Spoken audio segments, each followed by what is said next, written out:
Can one hike accidentally change the entire direction of your life?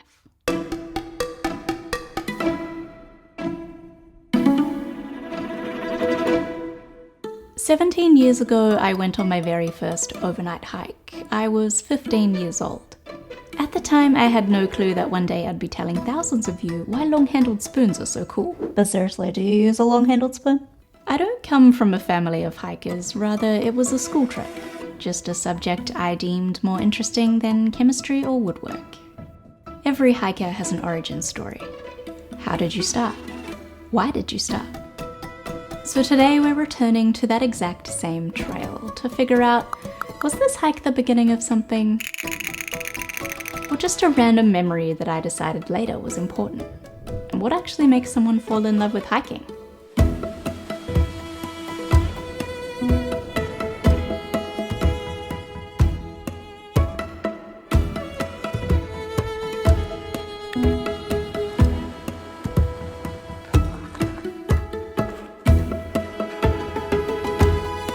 Now firstly, like any aspiring creator with YouTube dreams, they might say something like, "This video is sponsored by Chorus." Secondly, this is where we immediately hit our first obstacle. I don't have any recollection of where we even hiked.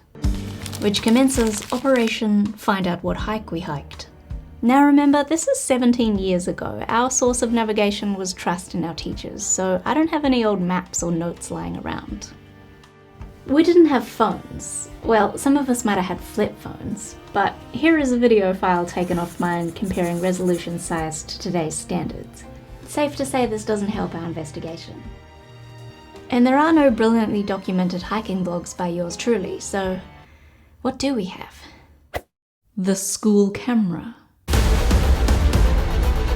I need to deep dive into the photographic archives for any physical evidence pertaining to our location. Tree. Another tree. Picture of a kookaburra. Weird photos you get back when kids get their hands on the school camera. Oh my god. There it is. What? There's a structure. If we know what structure that is, then we know the campsite. If we know the campsite, then we know the trail. Enhance. On it. Enhance. Enhancing. Enhance again. I don't know what high-tech skills you think I have. The further we zoom in, the shitter the quality of this photo. Do you know what the structure is, though? I do. It's time to go hike. Good luck. I'll see you on the other side. Wait. You'll need this.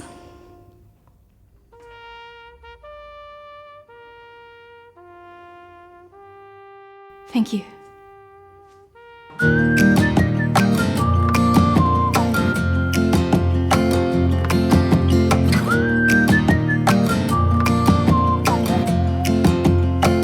We have found ourselves to be amidst the Victorian High Country, which anyone who visits here would agree is a very special place. We are parked here at Sheepyard Flat, a popular two-wheel drive accessible campground. We'll take the easy, self-guided Howqua Hills Heritage Walk, following the Howqua River to reach Fry's Flat, where we'll be camping for the night. It's roughly 1.5 kilometers each way, which I'm surprised to see, as it definitely felt like we hiked much further, but I guess both distance and time is wildly out of proportion when you're carrying a heavy pack.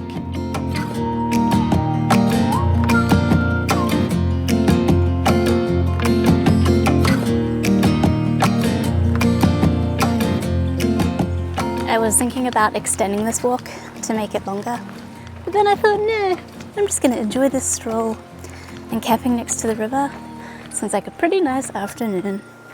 The one thing that I am hoping for though is if we can snag the exact same campsite that we had, because there is a very important task that I must complete that involves a sandcastle.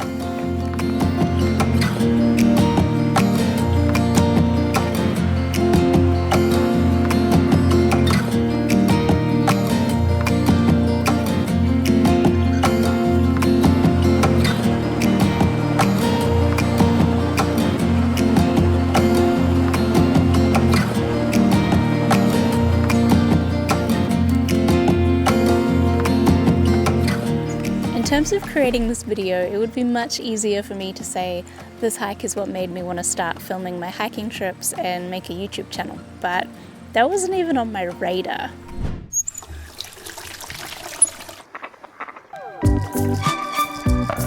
I originally wanted to be a stop-motion animator. One of the first stop-motions I ever made was in response to the film Schindler's List. I made a bunch of clay people walk into a building and then I lit a match. The best part is no one told me you can't do that. No one told me that there are any boundaries in creation. And so my imagination expanded. I made a cupcake choose what haircut his icing was going to be. I made a man, instead of throwing snail pellets onto his garden, he became friends with the snails and they ate dinner together.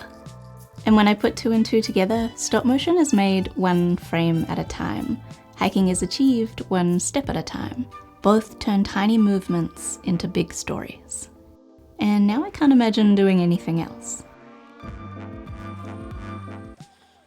We've reached one of the highlights of the track. This is a highlight not only because of its history, but because I really love incorporating documentary aspects into my hiking films. I feel it really helps me create structure to an edit, but it also just really makes you stop and look when you're actually here. So I think things like this and all those information signs that you see along the way, it really adds to the hiking experience. So take it away, voiceover Hayley. This area has a history of gold mining, only they weren't rich with gold, rather rich in the hopes of extracting it, with many companies trying to succeed where others had failed. This chimney and furnace before you were used to roast the crushed ore, a process to help bring tiny gold particles together.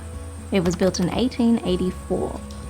While this treatment was popular at the time, it didn't stick around for long, meaning you're looking at some rare evidence of this technique. There are no records of gold being received from Howqua at the Melbourne or Bendigo registries.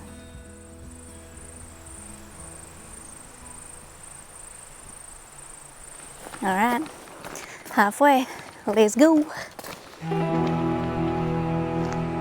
Learning is such an integral part to hiking. Sometimes you learn a practical tip, sometimes you learn something about yourself. And every trip seems to have that one person who's very enthusiastic about gear. That's a nice watch you've got there. Sometimes you relearn what it feels like to slow down for a while and just exist on the earth. I'm grateful my high school could provide these opportunities. I feel like it would be very daunting to get into multi-day hiking without guidance. And that's one of the reasons why I started this channel. To help lower that entry barrier, to make hiking feel less intimidating and more accessible. So as part of this video, I wanted to introduce you to my outdoor ed teacher, the person who lowered that barrier for me.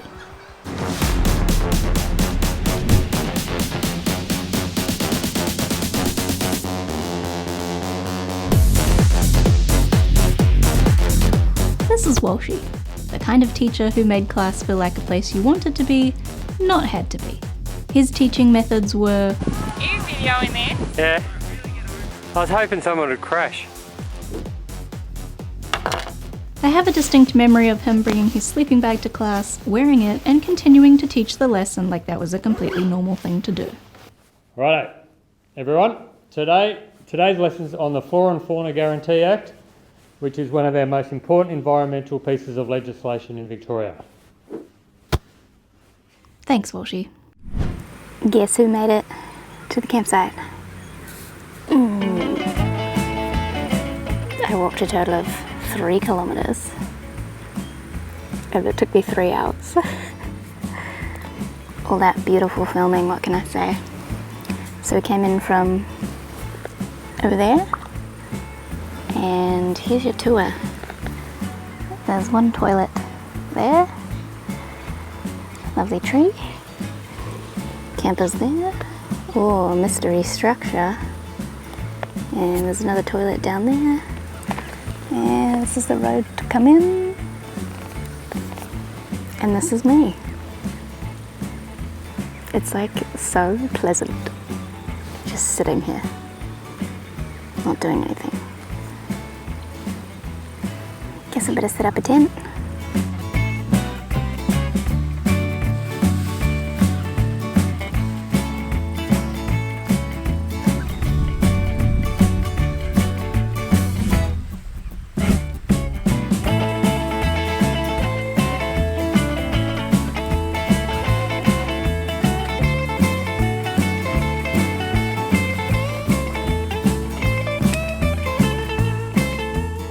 Jack Fry is a legend of the high country.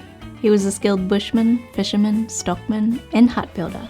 It is thought that he built this hut in the 1940s, among many others in the area. He had a distinctive building style. All cut by hand, Fred used his horse to hurl the big roof timbers into place over the A-frame. He lived on this site for many years until 1971. You can visit Fry's hut for a picnic lunch or camp here on the flat. I'm sure Fred won't mind. He might even put the billy on for you.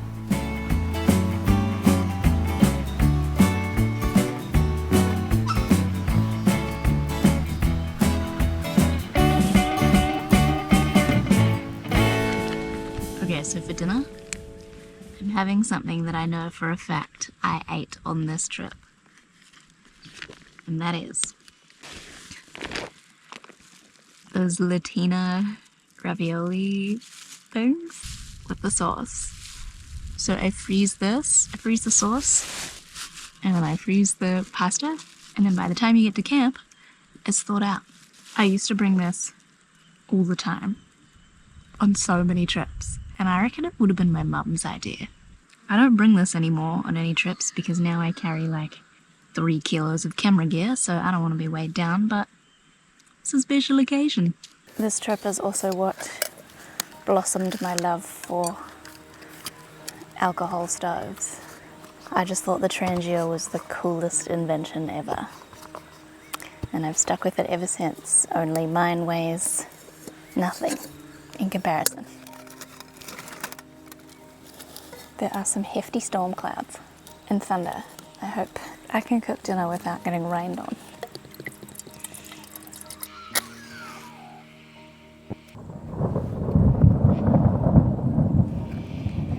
So considering this video is intertwining my journey to YouTube, I thought I would share with you 2 of my YouTube goals. The first one is a YouTube play button. How do you get one of those? You reach 100,000 subscribers. That means I am a quarter of the way there. Now, it's not about numbers. That would not be enough to maintain the energy it takes. But I see that as being just a tangible thing to strive towards, and I don't know, a representation of your hard work. Oh, look, it matches my mattress. I think we're gonna have to jump ship. Okay, I moved because I almost thought it was about to start raining and then it didn't. So I'm ever so slightly closer to the tent. Goal number 2 is earn minimum wage, which might sound like, Hayley, you're not striving very high, but just how cool would it be? You just be able to pay your bills from your job. So simple, so simple. But can you see this? Oh my God. I literally said in a video not that long ago that I don't eat in my tent just for the like possums and mice. Look at me now. It's raining, leave me alone. Yeah, I've literally done like 5 different camera angles just to continue this conversation. But the reason that I wanted to share all of this with you is because you might have noticed that Koros is one of my first ever legit YouTube sponsors.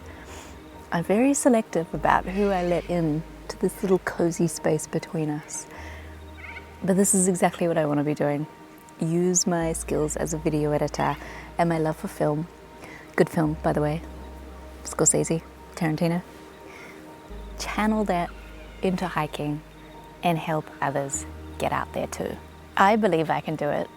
So when someone else comes along and they believe in you too, well, that just enables me to go further.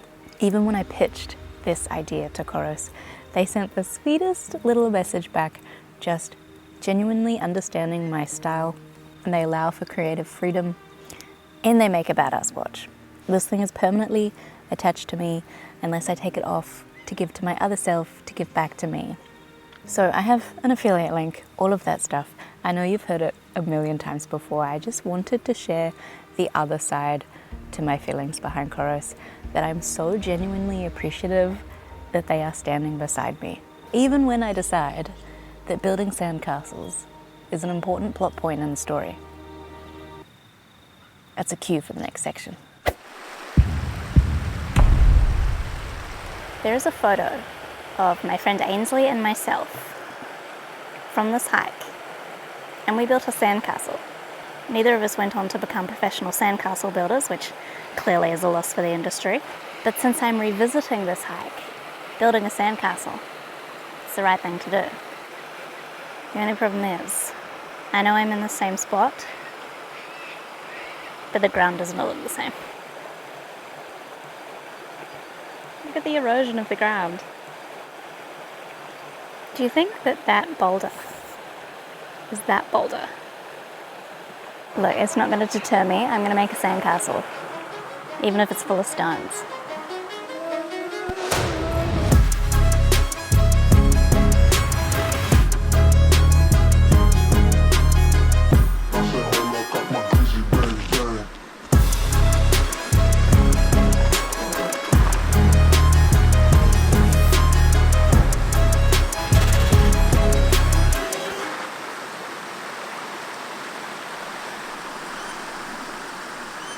Pretty happy with that.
For the years that followed, the hikes multiplied. I made a video for our school's first ever trip to Central Australia, still not connecting my love for video with hiking. I started to organise my own hikes, convincing unsuspecting civilians to join me along the way. I visited New Zealand for the first time, having no idea that 4 years later I'd be living here. I started to post on YouTube without any real direction. I dreamt of hiking in the USA. Flights were booked, but COVID came. I lost my full-time job in the video industry. I turned and saw this thing that had been there this whole time, lingering on the edge. I used the money I'd saved for America to buy a real camera. I bought a laptop that was capable of reading the files from that camera. I started going out on solo hikes, and then I ran away to New Zealand, this time with direction.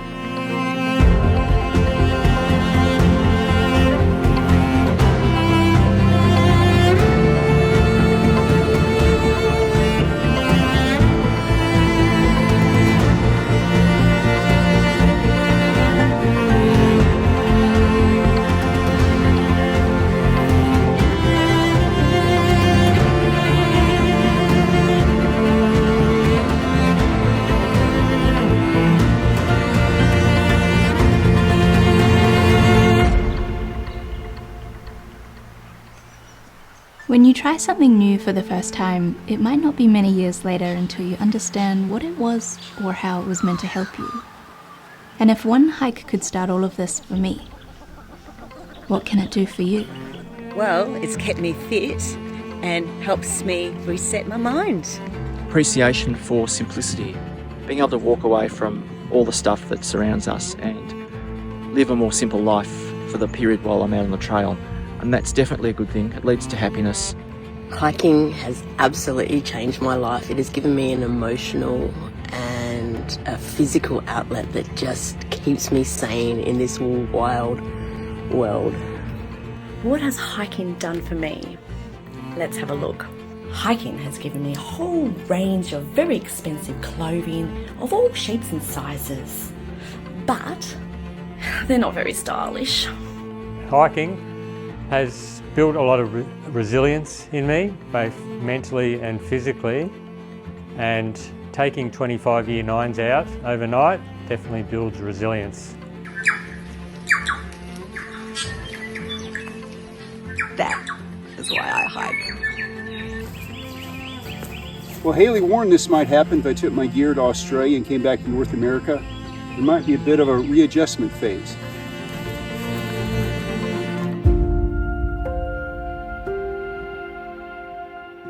And turns out that belief is bigger than I ever thought. This little hiking community banded together and helped me get to the USA. And well, we're only just getting started.